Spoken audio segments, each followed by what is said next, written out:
Hello guys, in today's video I'm gonna show you how to turn off your direct messages on your account on TikTok.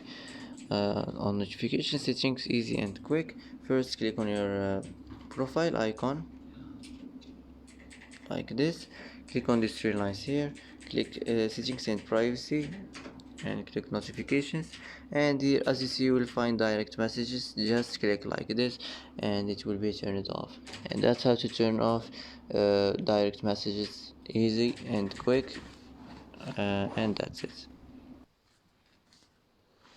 And that's it for today's video. If you like this video, don't forget to like and don't forget to subscribe, and I hope this video is helpful for you. And thanks for watching until the end, and see you in the next video.